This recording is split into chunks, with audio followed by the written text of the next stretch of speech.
235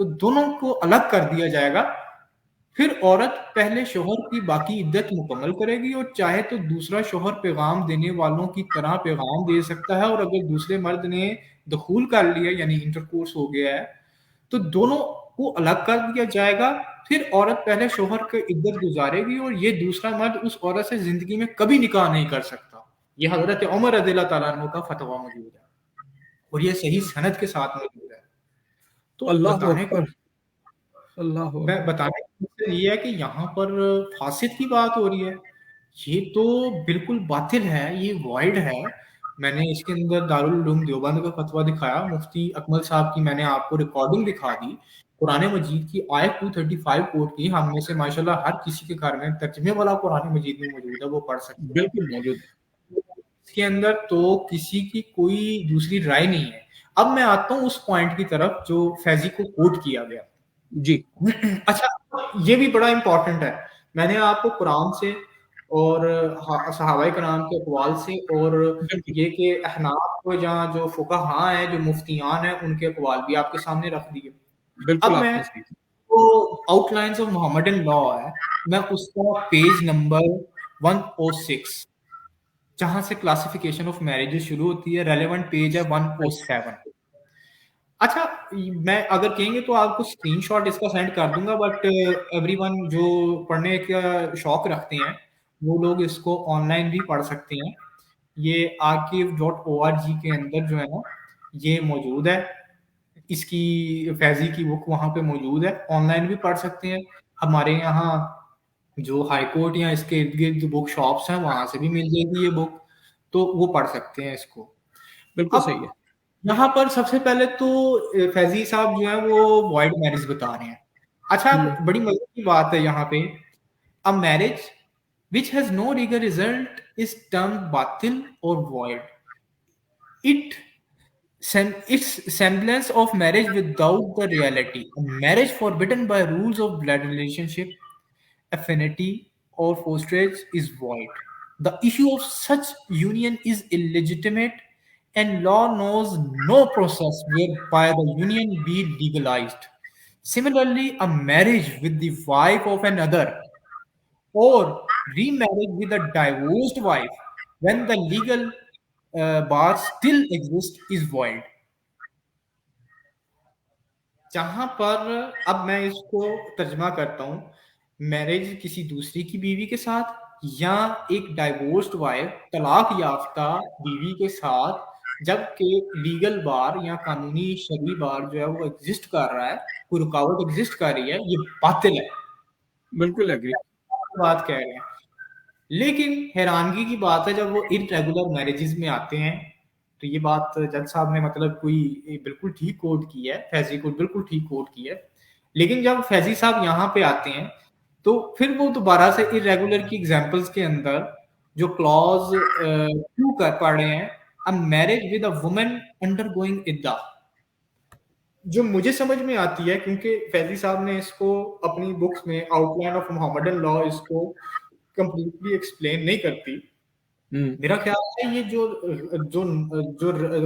غیر رجی ہے نا جس کے اندر اب دوبارہ سے آپ نہیں مل سکتے, یہ میرا خیال ہے کہ اس کی بات کرنا چاہ رہے تھے. لیکن بہرحال اس کی کوٹیشن کے اندر کہیں پر بھی کوئی قرآن کا حدیث کا نیچے انہوں نے ہیڈ نوٹس بنائے ہوئے ہیں, اس کے اندر ایک حوالہ موجود نہیں ہے. ہاں کچھ ججمنٹس کا انہوں نے حوالہ دیا ہوا ہے, مگر جب ہم شریعت کی بات کرتے ہیں تو شریعت میں ججمنٹس تو آج کے دور کی بات ہے نا, میں جن کو کوٹ کر رہا ہوں حضرت عمر رضی اللہ تعالیٰ عنہ کے فتوے سے بڑی تو نہیں ہو سکتی ججمنٹ, اس سے بڑی بات نہیں ہو سکتی. بالکل صحیح بات نہیں ہو سکتی. تو بتانے کا مقصد یہ ہے کہ میں سمجھتا ہوں جو میرا اس ججمنٹ کے حوالے سے کنکلوڈنگ ریمارکس ہیں, اس کے اندر 2 پوائنٹس تھے. پہلا پوائنٹ تھا کہ کیا ایسی میرج جو دوران عدت تھی وہ باطل ہوگی یا فاسد ہوگی. تو میرا خیال ہے کہ جج صاحب کا یہ فیصلہ دینا کہ یہ فاسد ہوگی یہ غلط ہے, یہ باطل ہی ہوگی in the light of Quran and فتاوی ڈفرینٹ اسکالرس انکلوڈنگ صحابی رسول حضرت عمر رضی اللہ تعالیٰ عنہ. اور دوسری چیز زنا, ہاں اس حد تک ٹھیک ہے کہ اس کے اوپر زنا نہیں لگے گا, زنا کی جو ہے نا وہ اس کے اندر نہیں لگیں گے. دو اس کے اندر علماء کا اختلاف موجود ہے, لیکن اکثریت علماء جو ہیں وہ یہی کہتے ہیں کہ اس کے اوپر زنا نہیں لاگو ہوگی, حد لاگو نہیں ہو سکتی, فور دا ریزن کہ اس کے ہو سکتا ہے کہ انہوں نے واقعتاً اگر خاوند نے یا انہوں نے سمجھ کے جی کہ عدت گزر گئی ہے, اس کا بھی شبہ ہو سکتا ہے, یا یہ بھی ہو سکتا ہے کہ انہیں لگتا ہو کہ جی عدت آبزرو کرنا لازمی نہیں ہے, تو یہ اس وجہ سے جو ہے نا اس کے اوپر زنا کا البتہ نہیں لگتا, کیونکہ بہرحال نکاح تو انہوں نے کیا نا پراپر. ایسا تو نہیں ہے کہ وہ لوگ انٹرکورس جو ہے نا انہوں نے وداؤٹ اس کے کیا, لیکن بعض علماء جس فتاوی رشیدیہ کے اندر جو ہے نا, فتاوی راشدیہ سوری ناٹ رشیدیہ, فتاوی راشدیہ کے اندر بہرحال اس کے اوپر علماء نے لکھا کہ اس پہ حد لگے گی, لیکن مختلف حنفی احناف اس حوالے سے جو ہے نا, جس طرح قدوری ایک کتاب ہے, حنفی بک ہے, اس کے اندر بھی یہی چیز ہے کہ اس کے اوپر جو ہے نا وہ حد نہیں جاری کی جائے گی زنا کی. تو بیسیکلی یہ ہے my opinion about this judgment. اور اس حوالے سے جو میرے ذہن میں جو میں کمزور معلومات رکھتا ہوں اور میں یہ سمجھتا ہوں, اس حوالے سے آپ سمجھتے ہیں کہ خامد یا کوئی اور اس کو شریعہ کورٹ میں لے جا سکتا ہے یا اس کے اوپر اپیل دائر کر سکتا ہے, اس صورت میں کیا صورت نکلے گی؟ دیکھیں یہ تو اب they have to take a stance, Supreme Court جایا جا سکتا ہے اس ریٹ کے اگینسٹ, وہی اس کے سپریم کورٹ تو جایا جائے گا, اور میرا خیال ہے خاوند کو جانا بھی چاہیے. جو صورت سامنے نکل کے آ رہی ہے یہ ایک قسم کی کھلی دعوت ہے اس حوالے سے کہ جب تک یہ معاملہ حل نہیں ہو جاتا.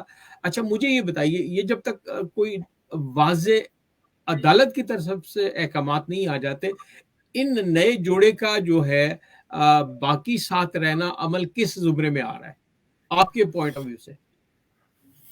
دیکھیں اس پہ تو میں تو کسی عالم, میں نے اس لیے آپ کو مفتیان کرام کی ہی واضح پکچر ہے. چلے میں آپ کا مسئلہ حل کروں کہ واضح پکچر نظر آ رہی ہے نا, تو اکمل صاحب کو کہا کہ کوئی چیز نہیں ہے جس طرح سٹرینجرز ہیں. اب ظاہر سی بات ہے کہ سٹرینجرز اگر رہ رہے ہیں اور وہ اس طرح کر رہے ہیں تو یہ کس کی زد میں آ رہے ہیں, گناہ کے زمرے میں آ رہے ہیں. تو اس میں واضح طور پہ یقیناً کورٹ, شریعہ کورٹ میں جانا چاہیے. ایسا ہی کیس یہاں آیا, اور یہاں پہ بھی کیا ہوا کہ ہم جو پروگرام کرتے ہیں لیگل ایکسپرٹ آن لائن, اس میں یہی اور ایک حلالے کا ذکر آیا, اور حلالے کا ذکر اس طرح آیا کہ حلالہ کیا اور ایک غلطی ہوگی, طلاق دے دی. طلاق دینے کے بعد فوراً احساس ہوا کہ یہ بہت زیادہ جذباتی فیصلہ ہو گیا, اور فٹافٹ حلالے کے لیے ایک دوسرے کو تیار کیا گیا, دوست کو, اور دوست نے اب نکاح کر کے گھر لے گیا, اور دوسرے دن یعنی کہ صبح 11 بجے اس نے بھی طلاق دی اور واپس بھجوا دیا.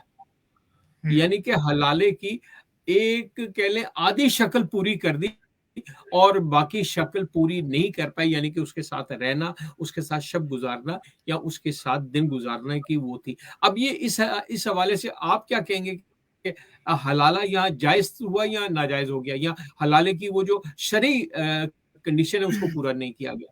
اور یہ سوال ابھی میرے پاس موجود ہے. جی, سنن نبی داؤد کے اندر بڑی واضح طور پہ حدیث موجود ہے کہ رسول اکرم صلی اللہ علیہ وسلم نے فرمایا لعن اللہ حلو والحلال, اللہ تعالیٰ حلالہ کرنے والے اور کروانے والے دونوں پہ لعنت فرماتے ہیں. اللہ اکبر. بس یہی بات میں سمجھنا جاننا چاہ رہا تھا, کیونکہ یہاں پر آپ باقاعدہ کسی سازش کے ساتھ, ایک پلاننگ کے ساتھ جو ہے نا, وہ کہتے ہیں نا اچھا 3 طلاقیں ہو گئی, میں اس کے ساتھ ایک رات گزاروں, کنزومیٹ کروں میرج کو, اور پھر دوبارہ ایسے طلاق لے کے اس طرف آؤں. یہ جو ایک پلاننگ کر کے جانا نا, اسے حلالہ کہا جاتا ہے. اگر آپ ارادتاً نہیں, آپ کہتے ہیں جی اب تو میری سے جائز نہیں ہے, تو اب میں کہیں اور ہی اپنا گھر بساؤں, خاتون پھر اس کے ساتھ گھر بساتی ہے, پھر اللہ کا کرنا ایسا ہوتا ہے کہ اس کے ساتھ بھی اس کا گزر بسر نہیں ہو سکتا اور پھر طلاق ہو جاتی ہے. قصداً نہیں, پلاننگ کے ساتھ نہیں, وداؤٹ پلاننگ, وہ حلالہ نہیں ہے, وہ جائز ہے. وہ جائز کا بقرہ کی آیت 230 کے اندر ذکر موجود ہے. لیکن یہ بات کرنا کہ سازش کے ساتھ, پلاننگ کے ساتھ کہ جی اب میں 3 طلاقیں تو ہو گئی ہوئی ہیں تو لہٰذا مجھے کہیں اور شادی کرنی ہے, اب میں وہاں پہ ایک رات گزار کے, یہ تو زنا ہی ہے نا ایک طرح سے. یہ کس طرح ایک مہذب معاشرہ, اسلام اس چیز, یہی الفاظ میں سننا چاہ رہا تھا. جو علماء ہیں جو, اور سب سے بڑی بات یہ کہ حدیث سنن نبی داؤد کی میں نے آپ کو کوٹ کر دی ہے کہ اللہ کے نبی نے حلالہ کرنے والے اور کروانے والے دونوں پہ لعنت کی فرمائی ہے.